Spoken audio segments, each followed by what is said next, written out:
Wendy Chamberlain, hello to you. What would be the impact if Scotch whisky ended up being hit by these massive tariffs?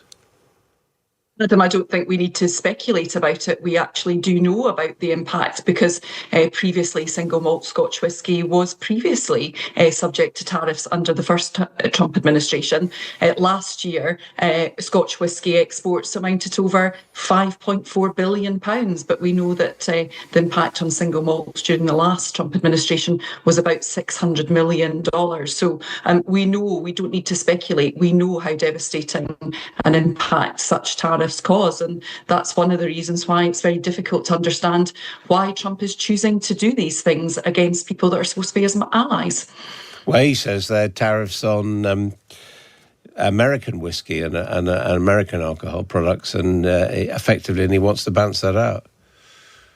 Well, the reason for that is because he's put tariffs onto steel, metal, other exports, which actually the UK have been subject to, and the EU has then retaliated. So I think what that demonstrates is that a tariff war doesn't really work for anybody.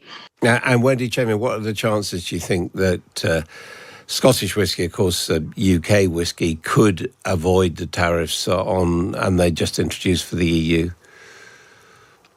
I think we need to wait and see. I think it's important to remember that the last time we had voted to leave the EU, although we hadn't officially left, but we were still caught up in the dispute between Trump and the European Union. I think the other thing I would say is just a few weeks ago, we had the chief executive of the Distilled Spirits of America in Westminster speaking to myself and other MPs with an interest in Scotch whisky. They don't want tariffs either. And in fact, overall impact on the whisky industry, we need their bourbon casks. So that's also another factor. Just as Art said, these things are complicated. Well, the bourbon casks, there'd be a tariff on them, I suppose, to import them, would there? Well, potentially. There's costs that can be added to the whole supply chain, but basically we can't produce Scotch whisky without bourbon casks.